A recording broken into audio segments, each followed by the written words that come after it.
Njerëz të cilët jeni zgjedhur me vot, që keni fituar besimin e banorëve të kësaj zone. Ashtu si ju edhe unë, nëpërmjet televizorit, ditët e fundit të urrikut dhe ditët e para të gushtit,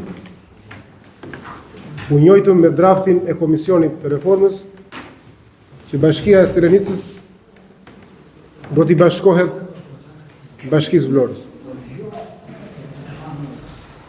Mbas lajmeve, heri dhe një lajm tjetër ku një prej deputetëve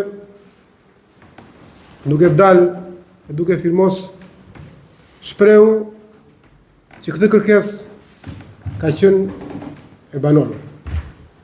Ka qenë e njerëzve që Serenica të bashkohet me Vlorën. Kjo deklarat na vuri në siklet gjithëve.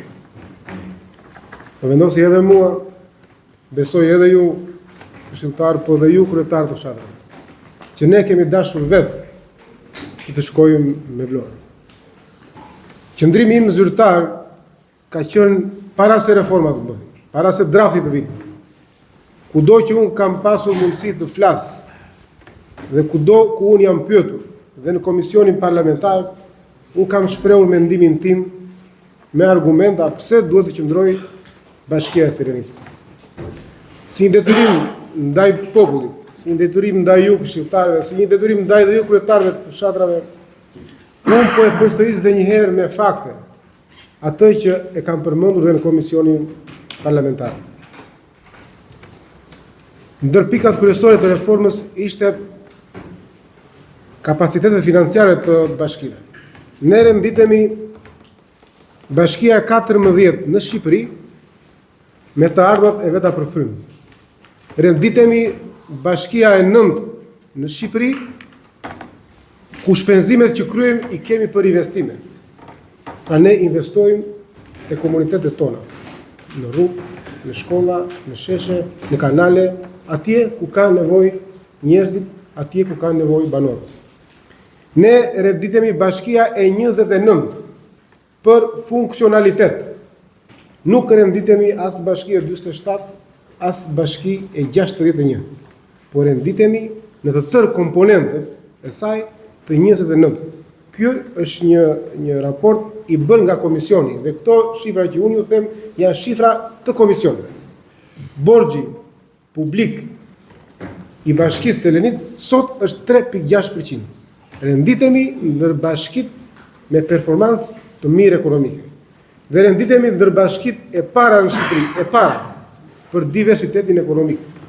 Pra ne nuk kemi varësi nga një sektor, por ne kemi varësi nga të gjithë sektorët. Ndryshe nga qytetet e mëdha kur kanë varësi vetëm nga lehtë ndërtimit, ne, unë, ju dhe administrata është munduar që këto 4 vjet të shkoj, të punoj, të mbledh të ardhurat në të gjitha sektorët që ne i taksojmë. Dhe fakti ka treguar që nga viti 2015 e deri në vitin 2025 ne i kemi 4 fishuar të ardhurat tona pa rritur asnjë barë fiskale. Bara fiskale ka qenë e njëjta. Duke i marrë të gjithë këta komponentë që vetë komisioni i kanë nxjerrë, dhe unë kam detyrimin moral që t'i them dhe ta sqaroj opinionin publik, e bën Bashkinë e Serenicës një bashki me performancë të lartë ekonomike. Komponenti i dytë ka të bëjë me burimet njerëzore.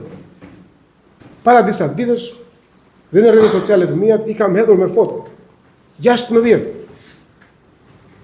staf inxhiniero teknik, inxhinier, arkitekt, topograf, agronom. Pra ne renditemi ndër bashkitë që ka një staf. Nuk mund të themi që do krahasohemi me Tiranën, me Durrësin, me Vlorën, por në bashkitë mesatare të Shqipërisë ne jemi ndër bashkitë që ka një staf të përgatitur. Dhe ku e tregon kjo? Sot në mbledhjen e Këshillit ju keni një ndryshim buxheti. Dhe në ndryshimin e buxhetit keni 4 projekte të fituara. Janë 4 projekte që kanë fituar Bashkia e Serenicës pikërisht nga ky staf. Nga këta njerëz. Keni edhe një projekt të Bashkimit Evropian aty në rendite. Që pikërisht këta njerëz janë munduar dhe kanë fituar edhe një projekt të Bashkimit Evropian. Por që ne renditemi ndër bashkitë që ka një staf të mirë, një staf që ka dëshirë të punojë, një staf i cili përpiqet për të punuar dhe një staf të përkushtuar për këtë territor.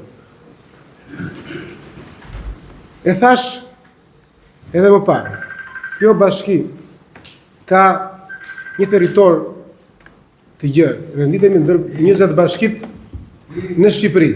Kemi 561 km². Një bashki tipike bujqësore blegtorale.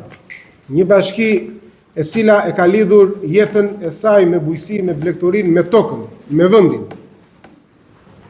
Dhe ne si bashki jemi munduar që t'i qasemi dhe t'i ndihmojmë sadopak banorët. Ne nuk kemi asgjë me Vlorën. Ne duam Vlorën, si që do gjithë Shqipëria. Dhe ne kemi luftuar për Vlorën më shumë se ata që banojnë sot në Vlorë. Kjo është e vërtet. Prindrit e gjyshëllarëve tanë, të afërmit tanë ka dhënë gjakun në 2 luftra, të 20-ës dhe 45-ës. Dhe në çdo fshat tonë ka lapidar. Ai lapidar është bërë dhe për Vlorën dhe për Shqipërinë. Nuk kemi gjë me Vlorën, e duam të luluzoj Vlora. Por çështja është që nga ajo që ne shikojmë, nga ajo që ne vrejmë, kur në reformën e 2014-ës Vlorës ju bashkuan disa fshatra, ato nuk janë më mirë se ne. Këtë ne e vrejmë. Nuk është më mirë Llakatundi se Armeni. Këtë e dinë njerëzit. Se Llakatundi blen Jon Xhemisër në Armen, i bie që fushat e Armenit kanë pasur një vëmendje shumë të lartë. Po ka pasur sepse ne kemi tipike tipologjinë e bashkisë që do i shërbejmë fermerit, bujkut dhe turizmin malor. Jo se nuk do Vlora, po Vlora mund të ketë një zhvillim tjetër turistik, një zhvillim tjetër bregdetar. Dhe ne ndaj duhet që të qëndrojmë fort në konceptin e një bashkie rurale, ku dhe vetë qeveria dhe vetë koncepti këtyre bashkive duhet të financohen në profilin bujqësor dhe blegtoral. Ky është qëndrimi im me fakte. Ky nuk është një qëndrim politik. Ky nuk është një qëndrim për karrigën time. Kjo punë nuk bëhet për mua, jam apo nuk jam. Unë po flas me fakte të cilat janë pjesë e bashkisë Serenicë. Dhe në këtë moment që unë u drejtohem juve, drejtohem si një si ju. Ju që më keni besuar, ju që më keni dhënë votën, unë jam i detyruar tu tregoj me fakte, me prova të gjithë punën që ka bërë Bashkia e Serenicës, të gjithë punën që kemi bërë bashkë me ju këshilltar, bashkë me ju kryetar fshati, për të qëndruar sa më afër, sa më pranë ti popullit të mrekullueshëm me njerëz kaq të mirë, kaq fisnik dhe kaq punëtor. Unë kaq kisha